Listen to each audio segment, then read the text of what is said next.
Hey guys, so this is going to be a really quick, or hopefully quick, review of all of the grammar concepts from the second semester of Spanish 1. I'm going to go ahead and tell you now that it'll be important, or helpful at least, for you to have a sheet of paper and a pencil or pen available so that you can write down the different practice questions, you can try doing that practice, and also so that you can make note of anything that would be helpful to you and you remembering these concepts. So the very first thing that we're going to talk about is stem changers. That's one of the very first things that we talk about second semester, and they're with us forever, whether we love them or we hate them. So there are going to be three different types of stem changers. We first have verbs that change E to I, then we have verbs that change E to IE, and then we have verbs that change O to UE. Now, this doesn't mean that every single verb that we ever come in contact with is going to be a stem changing verb. What this means is that this is a special set of verbs or a special sector of verbs that have their own special change within the center of the verb.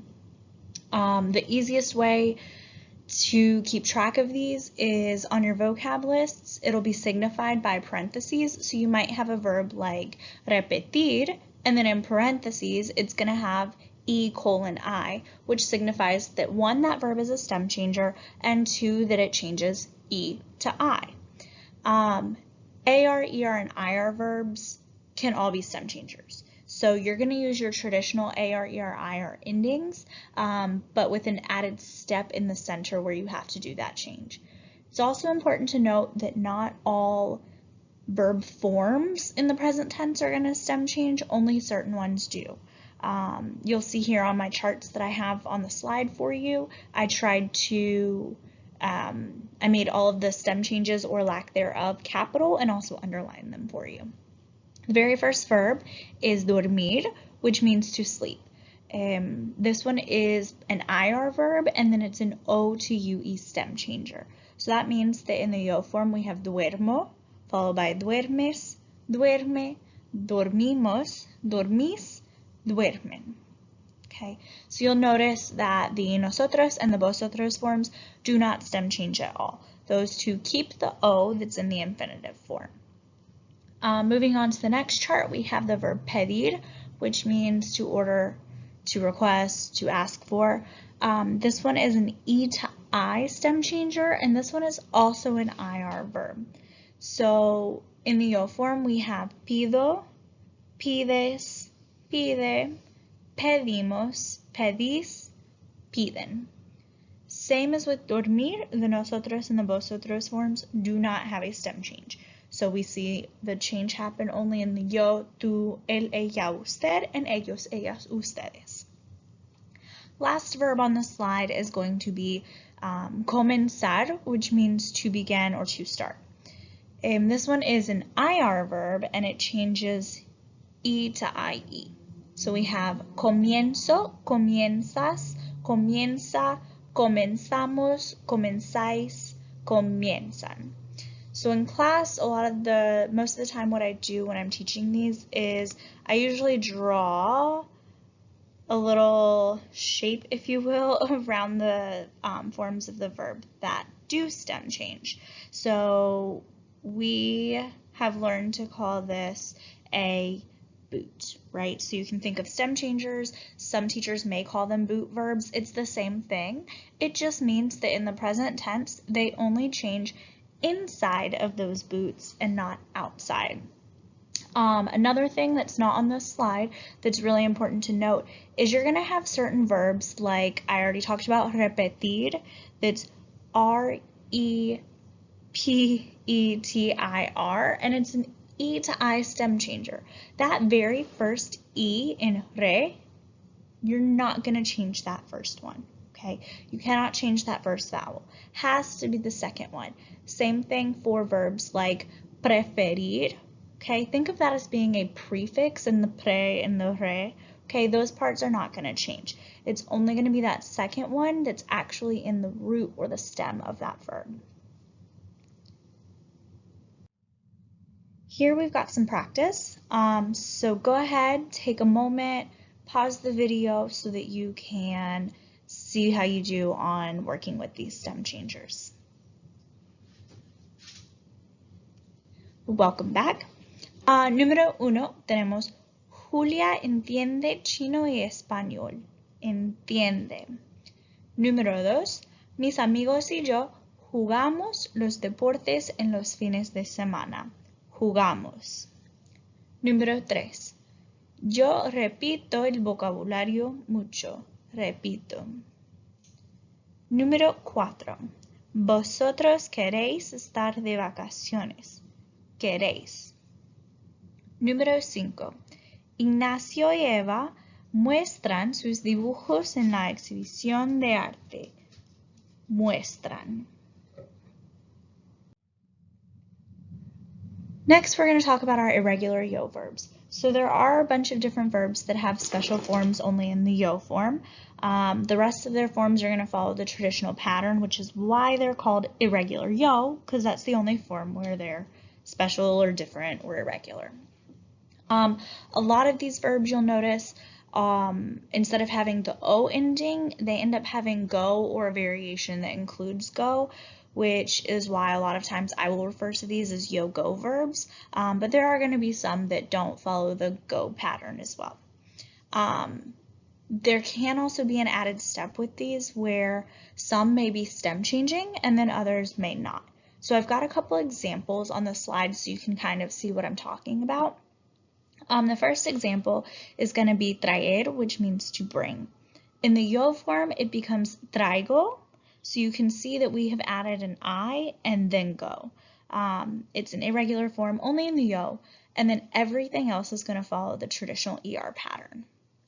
The next verb is going to be hacer, which means to do or to make, and in the yo form, it's hago, and then everything else follows its ER pattern. The next verb, however, is decir. That means to say or to tell. This is a stem changing verb and it is an irregular yo verb. So that means that in the yo form, I have to change the E to an I and then put on my irregular yo ending to get digo. Everything else for the verb decir is going to follow the regular IR pattern with the stem changes. Okay, so that means you'll only stem change inside the boot and all of the endings are going to be your traditional IR endings. Salir is our next verb. That means to leave or to go out, and the yo form for that is going to be salgo. Everything else, regular IR endings. Poner means to put or to place, and our yo form is going to be pongo. This one, once again, follows its ER pattern everywhere except for that yo form. And then finally we have seguir, which means to continue or to follow. This is just like decir because it's a stem changer, E to I, and it's an irregular yo. In the yo form, this one becomes sigo. Everything else will follow the traditional IR and stem changing rules. We do have a couple other verbs that are irregular in the yo forms, but have other irregularities as well. These are high frequency verbs. You're gonna see them a lot, so it's important that you know them and that you familiarize yourself with them, which is why I give you all 6 of the forms. Okay, the first verb is oír. That one in its infinitive form is spelled O-I with an accent, R, and that's something that should kind of set off alarms for you and say, okay, well, this has an accent in the infinitive form. I know that there's going to be something special or something irregular about this verb, okay? So in the yo form, we have oigo, then we have oyes, oye, oímos, oís, oyen. So you'll notice none of these forms really follow the normal pattern. The only thing that actually is normal is the vosotros form because we took off the IR, put in RIS, and we were good to go. But you'll notice that there's a spelling change. We added a Y in for the tú, él, ella, usted, ellos, ellas, ustedes forms. It's irregular in the yo form. And then in the nosotros form, be really careful because we popped a new accent. Okay, so that I has an accent on it now in both the nosotros and the vosotros form for this verb. And remember that oír means to hear. Your next verb is going to be ver. Ver means to see. This verb, truthfully, is only irregular in the yo and the vosotros forms. Yo because we keep the E in there, and then vosotros because there's no accent. So that means that we have veo, ves, ve, vemos, veis, ven. Okay, so one way you can kind of remember that the vosotros form doesn't have accents is you can remember that ver does not like to see accents. So as long as you can remember that ver means to see and it doesn't like to see accents, that'll help you there. So those are a couple other important verbs that have many irregular forms. So now we've got some practice with these as well. Once again, pause the video so that you can take the time to answer them. Some of them do have multiple blanks. Welcome back. So, número uno, we have yo traigo la comida y mi madre trae las bebidas. Número dos, mi hermana sale con su novio en los fines de semana y yo salgo con mi familia. Número 3. Nosotros oímos el ruido en la casa. Remember, be really careful with that one, that your I has an accent on it. Número 4.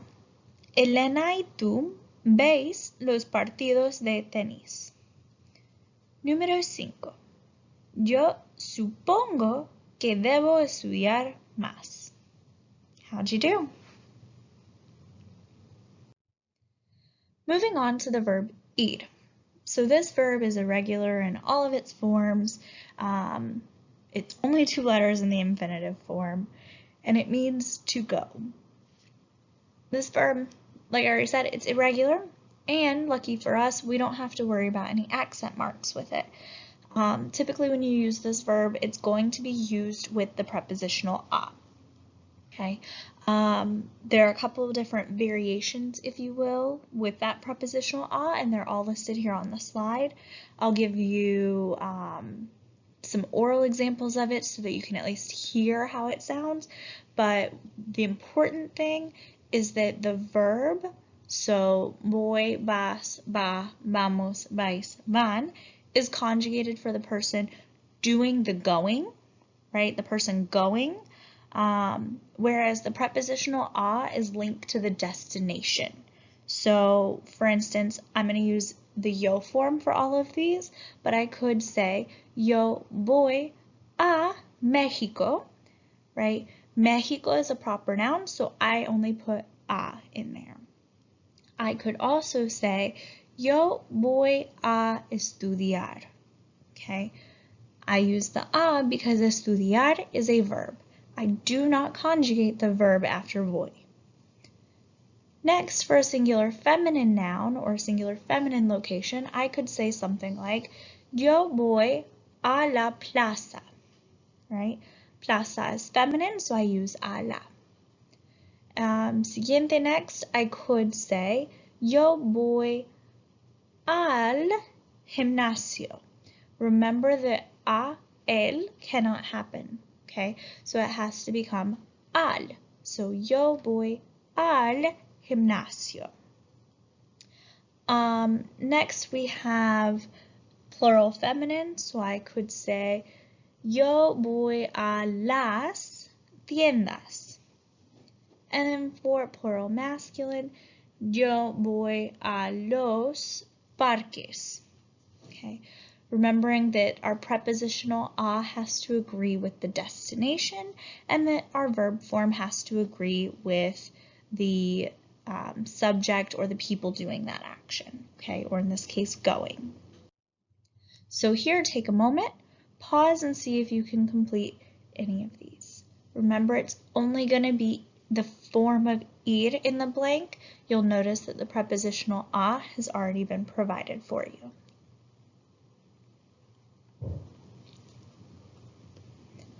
Welcome back. Número 1. Mi familia va al centro hoy. Remember that mi familia, it's singular. Even though I could be referring to multiple people because my family has many people in it, it is a singular noun. It's what we call a collective noun. Okay, so it has to be va. Número 2. Juan va a Argentina. Argentina, proper noun, it's the name of a country, simply a.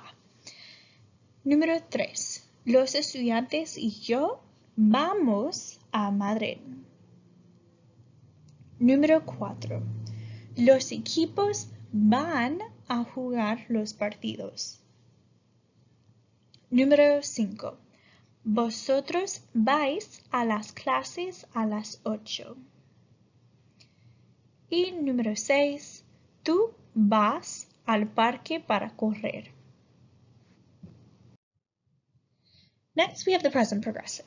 So remember that this tense is used to talk about the specific actions that are taking place right now in the current moment. So it's not used to talk about things that are going to be happening in the future, things that are ongoing actions, like we would in English. In Spanish, it's used for the here and the right now, okay? And then on top of that, it's going to be composed of two different parts. First part is the verb estar, and then you're also going to have the present participle with it. So the present participle is going to be made up of a different verb with the participle ending, which we'll get into in a moment. Okay, so it's going to have those two pieces. You'll learn as you go through Spanish that there are going to be some other verbs that you can use with it as well, but for us right now, we're only using the verb estar. Okay, AR verbs are always 100% of the time going to use ando. There are going to be some irregularities with ER and IR verbs that we'll address, but AR is always ando. ER and IR verbs are going to use iendo, so I-E-N-D-O, unless they're irregular, which we will, like I said, address on the next slide. So the way that this gets put together is you're going to have your form of estar, so either estoy, estás, está, estamos, estáis, están, and then you're going to have your present participle. So for instance, if I wanted to say hablar, right, that's going to be an AR verb, so I would use the ando ending. So it would be, for instance, if I'm talking about myself, yo estoy hablando, and that would give me the present progressive. Okay, if it's an ER or an IR verb, I'm going to use yendo. So I could say, yo estoy comiendo. Okay, nothing will come between your estar and your present participle. Okay, those two things are forever going to be linked with estar coming first and then the participle coming second. Nothing can come between those things. There can be extra details before it, extra details after it, but nothing in between those two pieces. So looking into some of the irregulars, ER and IR verbs, if they end in a vowel after we take off our ER or our IR ending, we have to use the ending yendo, so Y-E-N-D-O. The example that I have here is going to be traer, so that one becomes, after we take off the ER, we see that A is left and A is a vowel, so it will become trayendo. Okay. Once again, this will never apply to AR verbs. There are going to be some AR verbs that end in a vowel, but no matter what, AR verbs are always 100% of the time ando. Okay, so remember, always ando for AR. Stem changers, that's the next thing. So we've already talked about stem changers, but now we have to talk about stem changers in the participle form. It's going to be a little bit different here. Okay, so if the verb is normally a stem changer and it is an IR verb, it will stem change in the present participle. If it's an AR or an ER verb that's normally a stem changer, we do not need to worry about it changing here in our participle. It's going to just be conjugated without any kind of stem change. Okay. The next thing is that there's only going to be a single letter change. So that means that our verbs that are normally O to UE are only going to change O to U. If it's normally E to IE, it's only going to change E to I. Okay, so I have the example of dormir here, right? That one is an IR verb. It's a stem changer, normally O to UE, but in the participle, it becomes durmiendo with only that one letter stem change. Okay, so remember, IR verbs only will stem change, and it will be a single letter.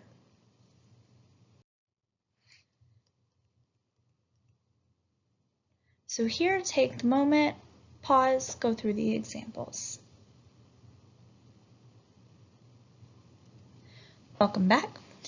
So remember that it's made up of both estar and the present participle. Okay, so for number one, we have Marcos está escribiendo. Marcos está escribiendo una carta. Número dos, yo estoy buceando en el mar durante vacaciones. Be careful with this verb. This one is there to trick you because remember that bucear, once we take off our ending, does have a vowel, but it's an AR verb, which means it's always, always, always ando. Número 3. Los estudiantes están leyendo Agentes Secretos y el mural de Picasso. Número 4. Tú estás pidiendo el menú del día. Y número 5. Vosotros estáis almorzando en el restaurante. Once again, this one is there to trick you because almorzar is a stem changer in the regular present tense, but in the participle, because it's an AR verb, we will not make that stem change happen. Next, we have ser versus estar. Okay, remember that both of these verbs mean to be. They can't be used interchangeably, so I can't just say like, I don't feel like dealing with accents, so I'm just going to use ser and not worry about estar. There are times when you could use ser or estar in a sentence, but in doing so, you would change the entire meaning or the context of that sentence because there are certain adjectives that will change meaning based on which verb they're paired with. So keep that in mind, that when you want to say certain things, it might be appropriate to use ser when you're more accustomed to using estar. Okay, so just keep that in mind. We're going to talk about ser first, and for that one, the forms, remember, we have soy, eres, es, somos, sois, son. And our little piece to help us remember ser is doctor. Okay, D is for description, so that can be physical descriptions, personality descriptions. Okay, O is going to be for occupation. Okay, so your job. Right now, you guys are students, so I would say vosotros sois estudiantes, right? C is for characteristics, so that can be, once again, it kind of goes hand in hand with description, that it could be personality traits, it could be physical characteristics, but think about it really as honing in on the describing of something. T is for time and also date, so I could say hoy es el 12 de febrero, and I would be saying that today is February 12th. Okay, so it's going to be time or date. The second O is going to be for origin, so remember that's where you're from. Okay, doesn't necessarily mean that you're currently located there, because for instance, yo soy de Michigan, pero estoy en Atlanta, right? So I'm from Michigan, but that's not where I'm currently located. That's where I'm from, my origin, but not my location. And then R, that's going to be relationship. So this can be your relationship between you and another person, your relationship to a thing, as in possession, okay? So remember that ser is going to be used for that.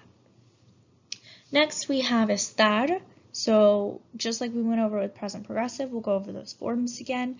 We have estoy, estás, está, estamos, estáis, están.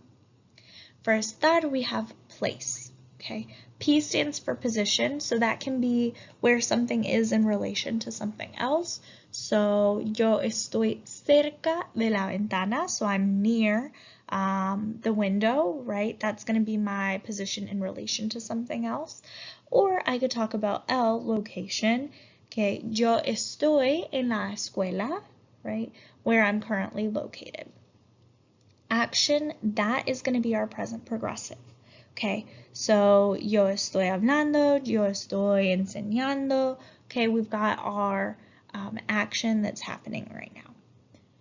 Condition, so that's going to be, I know in class I usually give the example of opening and closing the door, right? The door is closed, the door is open.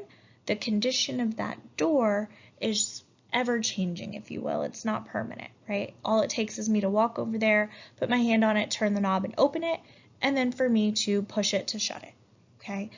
Same way that I could say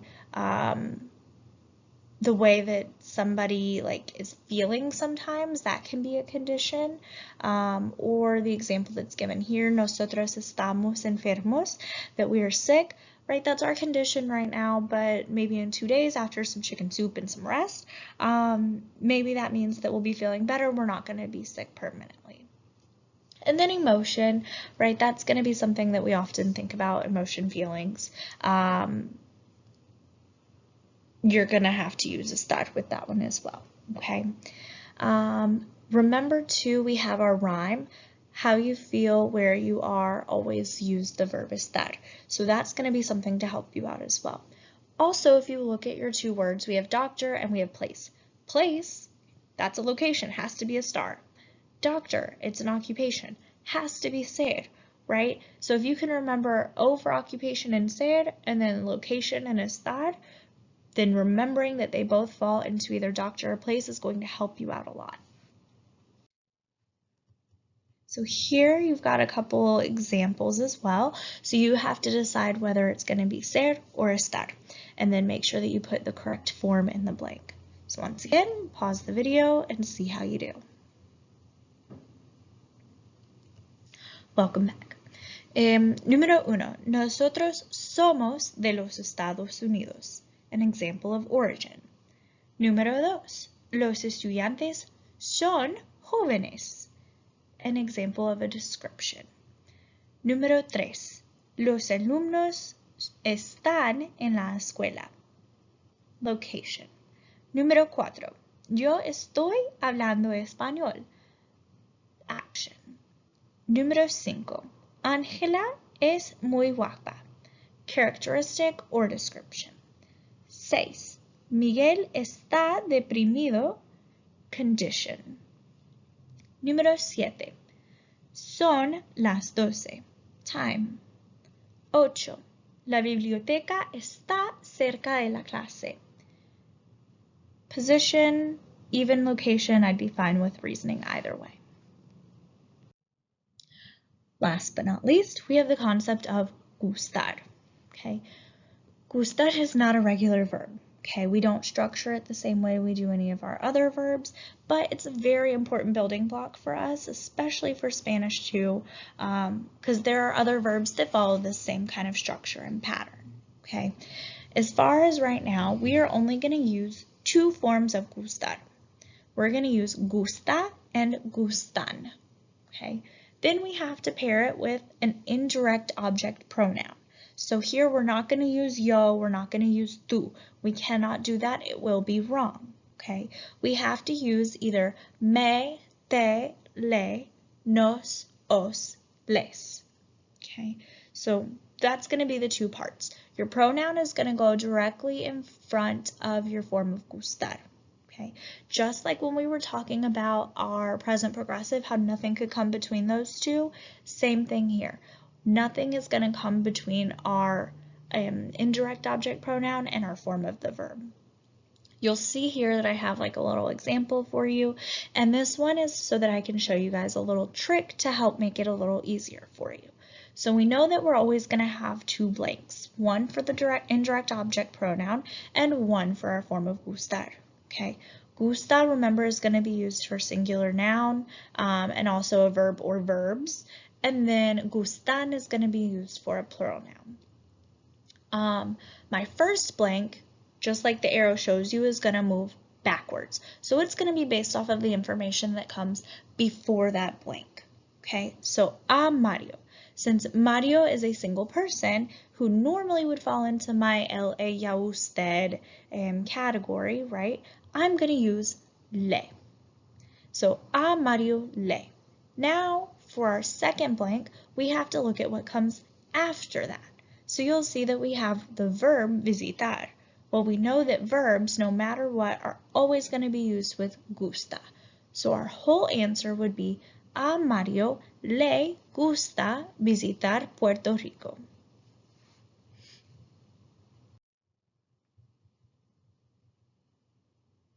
So here, let's see how you guys do.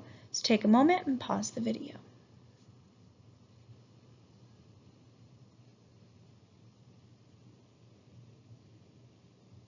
Perfect. So for number one, we have a Javier le gusta caminar detrás de Paula. So this is taken as an example from your book of Agentes Secretos, right? Número dos. A mi familia y a mí nos gustan los restaurantes cubanos. Número tres. A Paula y a ti os gusta el pastel de chocolate. Número 4.